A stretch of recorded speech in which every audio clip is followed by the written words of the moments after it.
Hello dear students, welcome to our channel the pharma Pathshala. Students, आज का जो topic है वो introduction of the terms such as the epidemic, pandemic, endemic, mode of transmission, quarantine, isolation, incubation period and contact tracing. ठीक है, ये generally इनके बारे में आपको सिर्फ ये इन टर्म्स की मीनिंग जाननी है। ठीक है, तो जो कि आपको पता है कि ये आपके सोशल फार्मेसी के चैप्टर 4 का टॉपिक है, जो एपिडेमियोलॉजी के अंदर है। ठीक है, in the previous lecture I have discuss about the topic general introduction of the epidemiology and their applications. Okay, तो आज के लेक्चर में हम ये देखेंगे कि एपिडेमिक, ये जो टर्म्स हैं, ये जो एपिडेमिक, पैंडेमिक, एंडेमिक, ये सब इनका मतलब क्या होता है। ठीक है, तो ड्यूरिंग द ये जो पीरियड आया था अभी कोविड का, ठीक है, उस पीरियड में आपने कुछ टर्म्स तो बहुत ही अच्छे से जान लिए होंगे, लाइक पैंडेमिक, क्वारंटीन, आइसोलेशन। ठीक है, तो इसी तरह से और भी टर्म्स हैं like epidemic, endemic, contact tracing. ठीक है, इंक्यूबेशन पीरियड, इनका मतलब क्या होता है। ठीक है, तो इन सारे टर्म्स की मीनिंग क्या है, इसको मैं आज के लेक्चर में आपको बताऊंगी। तो अभी तक इस वीडियो को लाइक नहीं किया है तो लाइक कर दीजिए। ठीक है, और अगर आप हमारे चैनल पर नए हैं तो चैनल को सब्सक्राइब करना बिल्कुल भी मत भूलिएगा। ठीक है,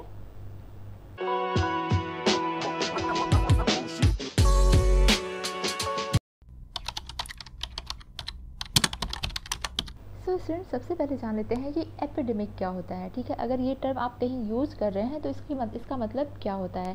so epidemic, a sudden increase in the number of cases of a disease that is above what is expected normally in the given area. ठीक है, कोई भी एक डिजीज़ है जो स्प्रेड हो रही है एक एरिया में। ठीक है, वो आप कोई भी एग्जांपल ले सकते हो। उसमें बहुत पहले चिकन पॉक्स था, ऐसे ही स्प्रेड हुआ था। ठीक है, और उसके बाद अभी कोविड का जो सिचुएशन आया था। ठीक है, एपिडेमिक का मतलब क्या है कि कोई भी डिजीज़ जिसमें क्या है कि जो एक तरह से है, एक जगह पे डिजीज़ वो डेवलप हुई है। ठीक है, स्प्रेड हो रही है, फिर अचानक से क्या हो रहा है कि उसमें नंबर ऑफ़ केसेस जो है सडन बढ़ जा रहे हैं। ठीक है, जितना कि एक्सपेक्टेड नहीं है। ठीक है, एक गिवन एरिया में, ठीक है, किसी भी डिजीज़ की जो केसेस हैं वो सडन में, यानी सडनली जो इंक्रीज हो रहे हैं।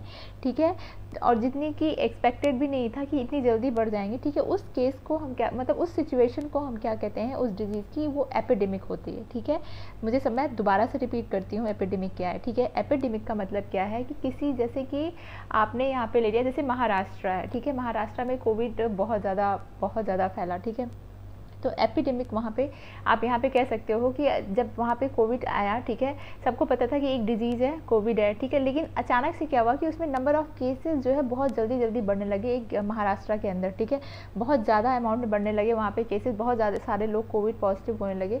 ठीक है, तो यानी कि इतना एक्सपेक्टेड भी नहीं था। ठीक है, तो उस सिचुएशन को हम क्या कह रहे हैं, वो एपिडेमिक है। ठीक है, मैंने यहाँ पे सिर्फ कोविड का एग्जाम्पल दिया, कोविड एक पैंडेमिक था। ठीक है, लेकिन एपिडेमिक के एग्जाम्पल के लिए मैंने एक एरिया चूज़ किया यहाँ पे आपको एक्सप्लेन करने के लिए सिर्फ। ठीक है, तो एपिडेमिक का मतलब क्या होता है कि किसी एक गिवन एरिया में कोई डिजीज़ फैल रही है, फिर अचानक से क्या हुआ कि वो डिजीज़ बहुत ही स्पीड में फैलने लगी, बहुत सारे पेशेंट्स उस डिजीज़ के मिलने लगे। ठीक है, और जितना कि एक्सपेक्ट भी नहीं किया था लोगों ने। ठीक है, तो उस सिचुएशन को हम क्या कहते हैं, वो उस डिजीज़ की एपिडेमिक है। ठीक है, एपिडेमिक होता है वो। इसके बाद हम आते हैं स्टूडेंट्स पैंडेमिक में। Pandemic is one type of the epidemic. ठीक है, बस इसमें क्या है कि एक गिवन एरिया नहीं है, वहाँ पे डिफरेंट कंट्रीज़ हैं, लार्ज पॉपुलेशन है। ठीक है, तो वहाँ पे अगर कोई डिजीज़ क्या हो रही है कि बहुत ही सडनली इंक्रीज हो रही है, पूरी डिफरेंट कंट्रीज़ में एक साथ वो डिजीज़ स्प्रेड हो रही है। ठीक है, और बहुत सारे लार्ज पॉपुलेशन को, नंबर ऑफ न्यूमरस पीपल्स को क्या कर रही है, वो अफेक्ट कर रही है, तो वो सिचुएशन क्या होती है, वो पैंडेमिक होती है। ठीक है, डिफरेंस समझ में आ रहा है आपको क्या है यहाँ पे। एपिडेमिक सडन इंक्रीज है इन the number of cases of a disease. ठीक है, जितना एक्सपेक्ट नहीं है उससे ज़्यादा क्या हो रहा है कि नंबर ऑफ केसेस मिल रहे हैं किसी डिजीज़ के एक गिवन एरिया में। ठीक है, बट पैंडेमिक क्या है, पैंडेमिक इज़ एन एपिडेमिक। ठीक है, ये one type of the epidemic होता है that spreads over many different countries and affects a very large population. ठीक है, एपिडेमिक और पैंडेमिक में ये डिफरेंस है कि एपिडेमिक एक गिवन एरिया में रहेगा। ठीक है, एक मतलब आप ये कह सकते हो लिमिटेड एरिया में रहेगा। बट पैंडेमिक क्या है, पैंडेमिक क्या होता है कि ये one type of the epidemic होता है, यानी सडन इंक्रीज हो रहा है कोई केस, लेकिन वहाँ पे डिफरेंट कंट्रीज़ में। ठीक है, अफेक्ट्स वेरी लार्ज पॉपुलेशन, बहुत ही लार्ज पॉपुलेशन को वो क्या कर रहा है, अफेक्ट कर रहा है। ठीक है, तो यहाँ पे हम कौन सा टर्म यूज़ करेंगे, पैंडेमिक यूज़ करेंगे। Next term is the endemic. ठीक है, अभी तक हमने देखा एपिडेमिक, पैंडेमिक, अब नेक्स्ट आपका जो टर्म है वो है एंडेमिक। एंडेमिक क्या होता है? एंडेमिक इज़ द यूजुअल और constant presence of an infectious agent और disease in a specific geographical area. ठीक है, कि क्या होता है कि एंडेमिक वर्ड जहाँ पे यूज़ किया जा रहा है वहाँ का मतलब क्या है कि एक स्पेसिफिक एरिया, एक स्पेसिफिक जियोग्राफिकल एरिया या स्पेसिफिक कंट्री आप कह सकते हो या स्पेसिफिक सिटी, वहाँ पे क्या हो रहा है कि एक कांस्टेंट प्रेजेंस हो गई है किसी भी इन्फेक्शियस डिजीज़ की, वो मतलब जा ही नहीं रहा है, वहाँ पे कॉन्टीन्यूअस वहाँ पे वो डिजीज़ हो रही है, इन्फेक्शन हो रहा है लोगों को, यानी कि वो जो वायरस, बैक्टीरिया या फिर जो भी कम्युनिकेबल एजेंट है वो वहाँ पे कॉन्टीन्यूअसली प्रेजेंट है एक स्पेसिफिक जियोग्राफिकल एरिया में। ठीक है, तो उसको हम क्या कहते हैं, उस वहाँ पे यूज़ होता है ये term endemic. Next term is the mode of transmission. तो इससे पहले मोड इज़ द मेथड आप कह सकते हो। ठीक है, एंड ट्रांसमिशन का मतलब होता है स्प्रेड होना। ट्रांसमिशन क्या है? Transmission is the spread of disease from one individual to the another is referred as the transmission. ठीक है, जो डिजीज़ का ट्रांसमिशन हो रहा है एक पर्सन से दूसरे पर्सन को, उसको हम कहते हैं ट्रांसमिशन कहते हैं। जो डिजीज़ क्या हो रही है, स्प्रेड हो रही है one person to another person, ठीक है, वो ट्रांसमिशन होता है। तो ये जो ट्रांसमिशन होता है वो कई टाइप का हो सकता है। ठीक है, और जो जितना भी ट्रांसमिशन का प्रोसेस होता है वो क्या इन्वॉल्व करता है, वो एक पैथोजन इन्वॉल्व करता है और एक होस्ट इन्वॉल्व करता है। ठीक है, दो लोगों में क्या होता है कि ट्रांसमिशन होता है। ठीक है, तो वो पैथोजन कुछ भी हो सकता है। ठीक है, कोई भी बैक्टीरिया, वायरस, फंगस, पैरासाइट, ठीक है, कुछ भी हो सकता है। ठीक है, और एक इन्फेक्शियस एजेंट से दूसरे इन्फेक्शियस एजेंट तक जो डिजीज, मतलब एक इन्फेक्शियस एजेंट है जिसको डिजीज हुई है, ठीक है, और वो एक दूसरे जो एक दूसरा इंडिविजुअल है उस तक वो डिजीज जो स्प्रेड हो रही है वो किसके द्वारा स्प्रेड हो रही है, ठीक है, उसका मोड क्या है, ठीक है, किस मोड के थ्रू स्प्रेड हो रही है, उसी को हम क्या कहते हैं, मोड ऑफ ट्रांसमिशन कहते हैं। ठीक है, सो द मूवमेंट और transmission of pathogens from a reservoir to a susceptible host is a mode of transmission. ठीक है, पैथोजन का जो मूवमेंट हो रहा है या पैथोजन का जो ट्रांसफ़र हो रहा है एक रिजर्वायर से, रिजर्वायर यानी जिसको ऑलरेडी, जिसके अंदर पैथोजन है,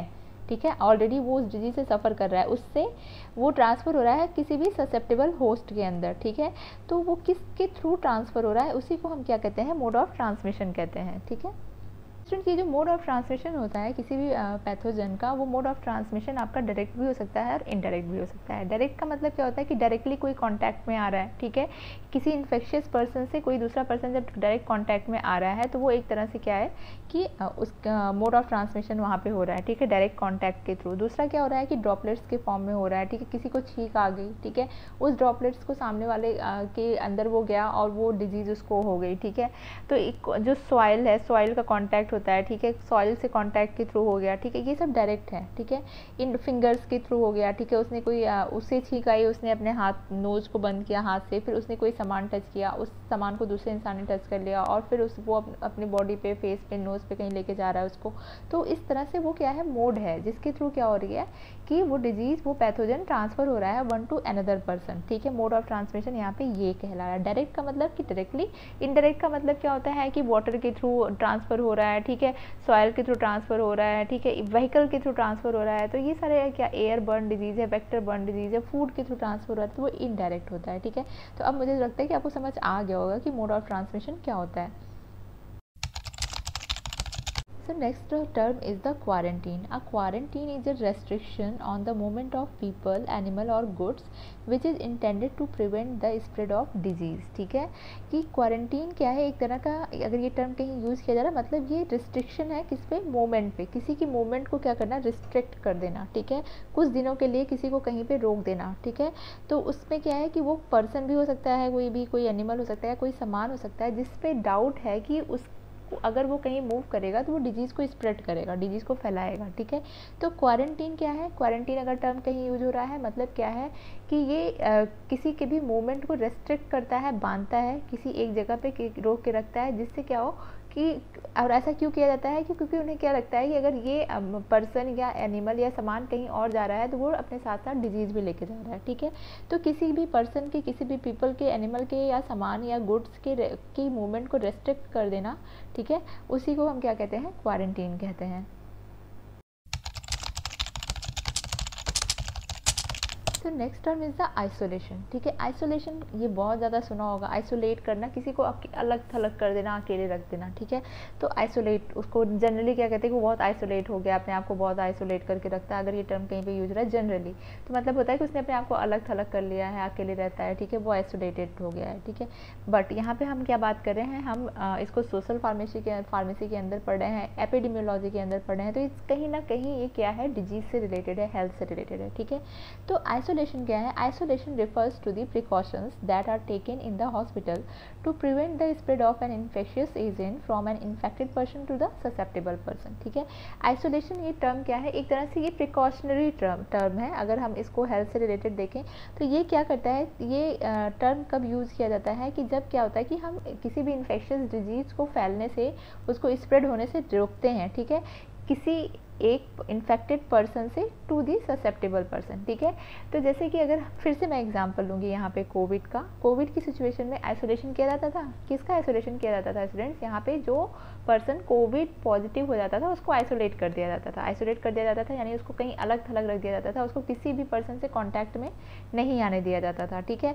तो वो क्या था कि एक प्रिकॉशनरी ये होता है, स्टेप होता है, ठीक है, that are taken by the hospital, या हॉस्पिटल के थ्रू लिया जाता है to prevent the spread of an infectious agent, ठीक है, जो कि यहाँ पे कोविड-19 जो कोरोना वायरस है उसको, वो इन्फेक्शियस एजेंट था वहाँ पे कोविड के केस में, तो उसके स्प्रेड होने को रोकने के लिए, ठीक है, किसी भी इन्फेक्टेड पर्सन से वो ससेप्टेबल पर्सन में ना जाए, ठीक है, इसके लिए यानी इन्फेक्शन को रोकने के लिए उस पर्सन को जो कि कोविड पॉजिटिव था उसको आइसोलेट कर दिया जाता था। तो ये टर्म अब आपको समझ में आ गया होगा, ठीक है। यहाँ पे एक टर्म है ससेप्टेबल पर्सन। कोविड के केस में ससेप्टेबल पर्सन कौन थे, जिनकी इम्यूनिटी क्या थी, वीक थी, ठीक है, वो बहुत जल्दी क्या होते थे, कोविड के संपर्क में आने से उनको बहुत जल्दी कोविड हो जाता था, ठीक है। तो वो क्या है, एक तरह से कोविड के लिए ससेप्टेबल थे, ठीक है। वैसे तो क्या है कि वो जल्दी इन्फेक्ट होते थे एज़ कम्पेयर टू जिनकी इम्यूनिटी स्ट्रॉन्ग थी। तो ससेप्टेबल पर्सन वो पर्सन होते हैं जो जल्दी किसी भी इन्फेक्शन के अंडर आ जाते हैं, ठीक है। Next term is the incubation period, ठीक है। अगर मैं जनरली बात करूँ तो इंक्यूबेशन पीरियड क्या होता है, ठीक है। Incubation period is the time between when you first contact a virus and when your symptoms start, ठीक है, ये कह सकते हो आप, या फिर ये कह सकते हो आप यहाँ पे कि incubation period is the number of days between when you are infected with something and when you might see symptoms. Generally अगर मैं और भी सिंपल वर्ड में बताऊँ क्या है इंक्यूबेशन पीरियड, इंक्यूबेशन पीरियड वो टाइम पीरियड होता है कि जब आप किसी भी पैथोजन या किसी भी इन्फेक्शन के कांटेक्ट में आ रहे हो, यानी आपको इन्फेक्शन हुआ है, ठीक है, और वहाँ से वो शुरू होता है वो टाइम, और जब आपको उसका पहला सिम्टम आ रहा है, ठीक है। जैसे कि कोविड के केस में क्या था कि लोग इन्फेक्ट हो जाते थे, फिर उनको 1 हफ्ते बाद उसका सिम्टम आता था, ठीक है। तो वो इन्फेक्ट होने से और सिम्टम्स डेवलप होने के बीच का जो टाइम होता है उसे हम क्या कहते हैं, इंक्यूबेशन पीरियड कहते हैं। So it is also known as the latent period और लैटेंसी पीरियड, ठीक है। It is the time elapsed का मतलब होता है पास्ट, ठीक है। It is the time elapsed between exposure to a pathogenic organism and when symptoms and signs are first apparent, ठीक है। ये एक टाइम पीरियड होता है, ये नंबर ऑफ डेज आप कह सकते हो यहाँ पे है कि जब आप इन्फेक्शन आपको हो रहा है, ठीक है, पैथोजेनिक जो ऑर्गेनिज्म है आप उसके कॉन्टैक्ट में आ रहे हो, और जब आपको पहला सिम्टम्स उसका डेवलप हो रहा है उस डिजीज़ का, ठीक है, उसके बीच का जो टाइम होता है, टाइम पीरियड होता है, उसको हम क्या कहते हैं, इंक्यूबेशन पीरियड कहते हैं। Next term is the contact tracing. Contact tracing अगर मैं सिंपली आपको बताऊं कि क्या होती है, कि ये एक तरह से हेल्थ डिपार्टमेंट के द्वारा किया जाता है। ये क्यों किया जाता है, ये किसी भी डिजीज़ को फैलने से रोकने के लिए किया जाता है, ठीक है। तो कॉन्टैक्ट ट्रेसिंग का मतलब क्या होता है कि अगर कोई पर्सन है, ठीक है, हेल्थ डिपार्टमेंट ने ये आइडेंटिफाई किया कि उस पर्सन को एक इन्फेक्शियस डिजीज़ है, ठीक है, वो इन्फेक्शियस डिजीज़ है, तो अब उस कॉन्टैक्ट ट्रेसिंग का मतलब क्या है कि अब हेल्थ डिपार्टमेंट का क्या काम है कि वो ये आइडेंटिफाई करेगा कि उस पर्सन के कॉन्टैक्ट में कितने लोग आए, ठीक है, अभी तक उसको डिजीज़ होने के बाद तक वो किन किन लोगों के साथ उसने काम किया, ठीक है। तो उन सारे लोगों को क्या करना, आइडेंटिफाई करके निकालना, ठीक है। उसे कहते थे कॉन्टैक्ट ट्रेसिंग, यानी एक इन्फेक्शियस पर्सन से कितने लोग कॉन्टैक्ट में आ गए, ठीक है, कितने लोगों के साथ उसने काम किया है, उस प्लेस पे उसके कॉन्टैक्ट में कितने लोग आए, ठीक है, उन सारे लोगों को ट्रेस करना, उसी को कहते थे कॉन्टैक्ट ट्रेसिंग कहते थे। और ये कहते हैं और ये इसलिए किया जाता है जिससे कि जो डिजीज़ है वो और स्प्रेड ना हो पाए, ठीक है। उसके जो ट्रांसमिशन को प्रिवेंट करने के लिए ये स्टेप लिया जाता है हेल्थ डिपार्टमेंट के थ्रू। जैसे कि आपने कोविड के केस में देखा होगा कि जब क्या होता था कि कहीं क्या हो रहा है कि कहीं कोई पार्टी हो रही है, तो वहाँ पे अचानक से पता चला कि वो सेलिब्रिटी या फिर वो जो वहाँ पे क्या होते हैं लीडर्स, ठीक है, वो क्या हो गया कि कहीं पे उनको पता चला 2 दिन बाद कि उन्हें कोविड पॉजिटिव है। फिर क्या होता है, अचानक से क्या होता है कि जितने लोग वहाँ पे उस दिन थे, ठीक है, उन सारे लोगों को क्या किया जाता है कि ऐसे हटा दिया जाता है, क्वारंटीन कर दिया जाता है वहाँ, ठीक है। तो इसका मतलब यही होता है कॉन्टैक्ट ट्रेसिंग, ठीक है, कि अगर कोई इन्फेक्शियस पर्सन है और उसको पता चला कि उसको वो इन्फेक्शन हो गया है, ठीक है, वो आइडेंटिफाई हो गया उस पर्सन को कि उसको इन्फेक्शन हो गया है, ठीक है। अब हेल्थ डिपार्टमेंट का क्या काम है कि उसको ये आइडेंटिफाई करना है कि इन्फेक्शन होने के बाद वो कितने कितने लोगों से कांटेक्ट में आया, ठीक है। उन लोगों को क्या करना, आइडेंटिफाई करके हटा के क्वारंटीन करना, जिससे क्या हो कि जो एक चेन बन रही थी जिससे ये स्प्रेड हो रहा था, वायरस स्प्रेड हो रहा था, उस चेन को ब्रेक करना, ठीक है। स्प्रेड कर डिजीज़ की, किसी भी इन्फेक्शियस डिजीज़ को ट्रांसमिट होने से या स्प्रेड होने से रोकने के लिए ये स्टेप लिया जाता है हेल्थ डिपार्टमेंट के थ्रू। सो स्टूडेंट, आज का ये जो टॉपिक है वो यहाँ पे ख़त्म होता है, ठीक है। Introduction to the terms such as the epidemic, pandemic, endemic, mode of transmission, quarantine, isolation, incubation period and contact tracing, ठीक है। आई होप कि आपको इन सारे टर्म का मतलब इस लेक्चर के बाद समझ में आ गया होगा, ठीक है। In case any query kindly ask in the comment section. और मैं यहाँ पे एक और गुड न्यूज़ ही आप कह सकते हो मैं आपको देना चाहती हूँ कि YouTube ने हमें एक बटन प्रोवाइड की है। आप देख सकते हैं हमारे, जब आप वीडियो चलाते होंगे तो जहाँ पे डाउनलोड की बटन आती है, डाउनलोड का ऑप्शन आता है, ठीक है, उसी के जस्ट बगल में हार्ट में डॉलर का साइन बन के आया हुआ है, ठीक है। उसको सुपर थैंक्स कहते हैं, जो यूट्यूब की तरफ से हमें वो बटन मिली हुई है। और इसके थ्रू आप अपना सपोर्ट और अपना ग्रेटिट्यूड हमें दे सकते हैं अगर हमारे वीडियो से आपको थोड़ा सा भी बेनिफिट होता है, ठीक है। ये हमारे लिए बहुत ही मोटिवेशन का काम करता है students. Okay, so keep watching the pharma Pathshala. Thank you so much.